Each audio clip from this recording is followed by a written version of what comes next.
नमस्कार मित्रांनो. सह्याद्रीच्या कुशीत उभा असलेला लोणावळ्याजवळचा अभेद्य तुंग किल्ला म्हणजेच कठीणगड शेवटी आज आपल्या समोर उभा आहे. इथपर्यंत पोहोचताना शरीर थकलं असलं तरी मन मात्र प्रचंड आनंदात आहे.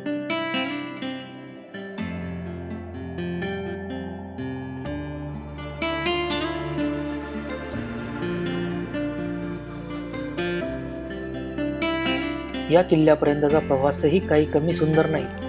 वळणावळणाच्या घाट रस्त्यांवरून बाईक चालवत इथे पोहोचल्यावर निसर्ग आपल्याला वेगळ्याच जगात घेऊन जातो.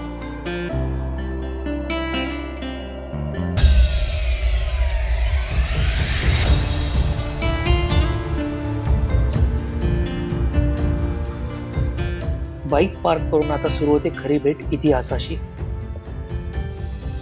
समोर दिसतो तुंग किल्ल्याचा नकाशा. या नकाशावरून कळतं की समुद्र सपाटीपासून सुमारे 1075 मीटर उंचीवर असलेला हा किल्ला छत्रपती शिवाजी महाराजांच्या काळात टेहळणीसाठी किती महत्वाचा होता. आज जरी तो शांत दिसत असला तरी कधी काळी इथून प्रत्येक हालचाल लक्षात ठेवली जात होती. चढाई सुरू करण्याआधी पायथ्याशी असलेल्या या हनुमान मंदिरात क्षणभर थांबतो. डोकं टेकवताच मनात एकच विचार येतो, ही भटकंती सुखरूप पार पडू दे देवा.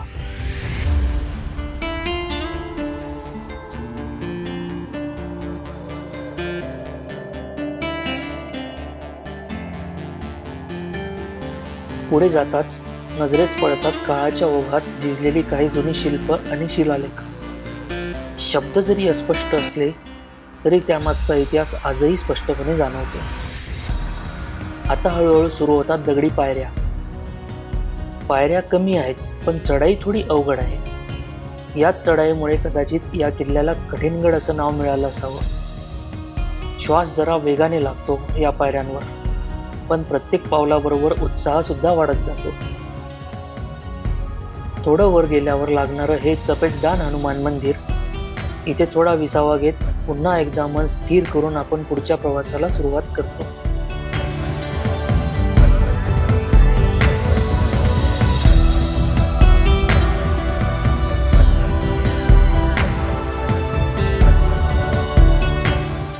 आता मात्र वाट अधिक खडकाळ होते. अरुंद पायवाटा, दोन्ही बाजूंनी दऱ्या आणि समोर उभा असलेला डोंगर. भीतीपेक्षा इथे जाणवतो तो फक्त थरार. निसर्ग जितका रौद्र तितकाच तो सुंदरही आहे.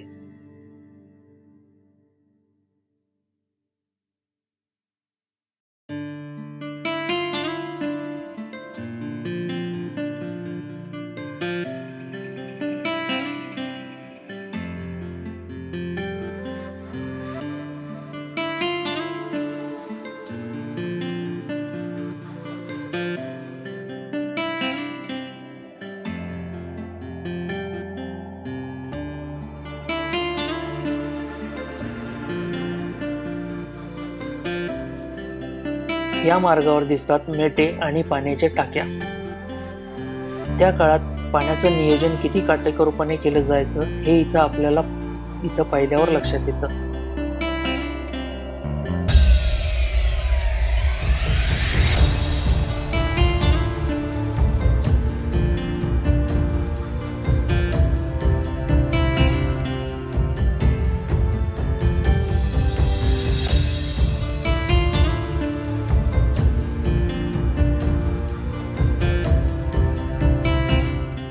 थोडं पुढे जाताच समोर उभा राहतो किल्ल्याचा गणेश दरवाजा. आजही भक्कमपणे उभा असलेला हा दरवाजा किल्ल्याच्या मजबूत बांधणीची साक्ष देतो. दरवाज्यातून आत पाऊल टाकताना आपण इतिहासात प्रवेश केल्यासारखं वाटतं.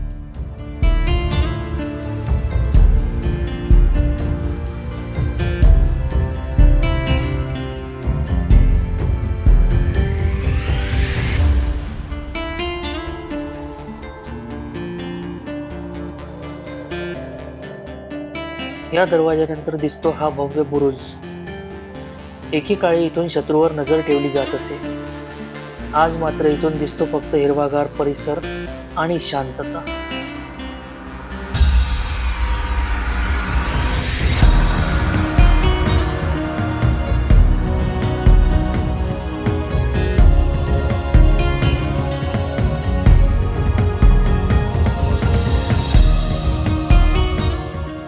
या बुरुजापासून बालेकिल्ल्याकडे जाणारी वाट थोडी अरुंद आणि आव्हानात्मक आहे, पण प्रत्येक वळणावर दिसणारा निसर्ग थकवा विसरायला लावतो.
आणि मग येतो हनुमान दरवाजा.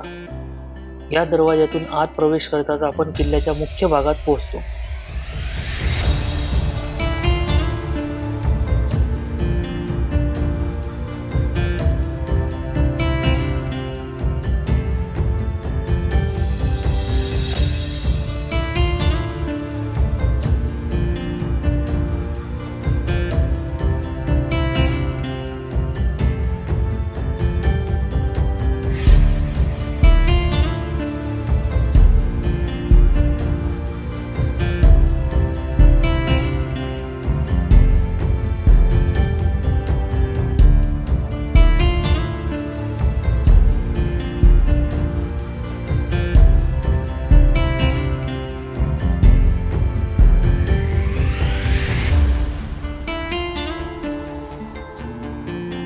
इथे दिसतात जुन्या कचेरीचे अवशेष, पाण्याचं टाकं आणि एक छोटंसं गणेश मंदिर.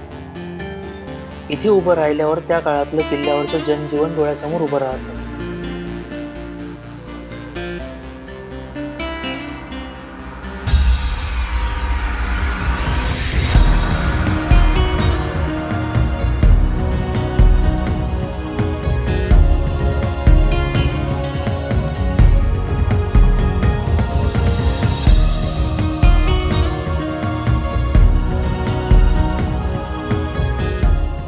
थोडं पुढे गेल्यावर दिसतात स्तंभी रचनेच्या 2 पाण्याच्या टाक्या. आजही पाणी साठवून ठेवणाऱ्या या टाक्या तेव्हाच्या स्थापत्यकलेची ताकद दाखवतात.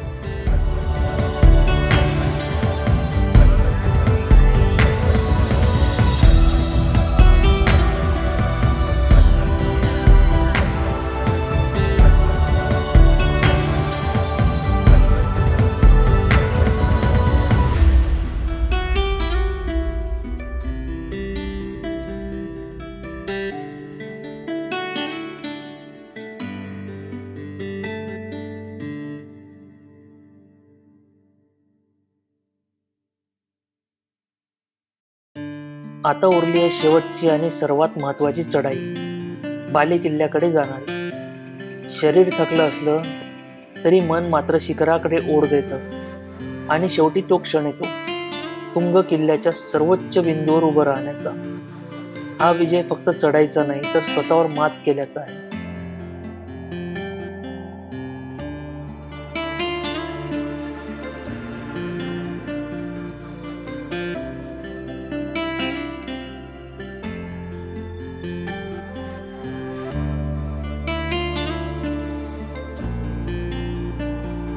बालेकिल्ल्यावर वसलेलं हे शांत तुंगाई देवीचं मंदिर सगळ्या थकव्यावर औषधासारखं काम करतं.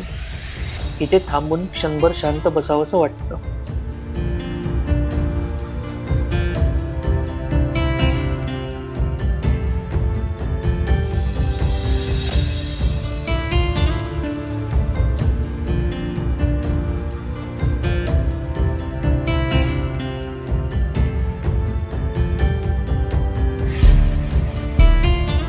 थोड्या अंतरावर आहे पोढी, आणखी एक पाण्याची टाकी, जी या किल्ल्याच्या स्वयंपूर्ण व्यवस्थेची आठवण करून देते.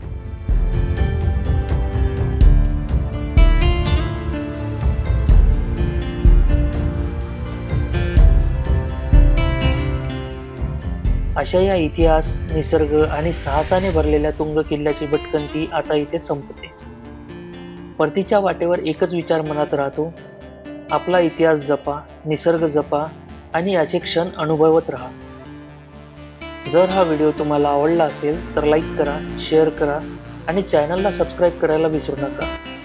पुन्हा भेटूया अशाच एका नव्या गड किल्ल्यावर. जय भवानी, जय शिवाजी. धन्यवाद.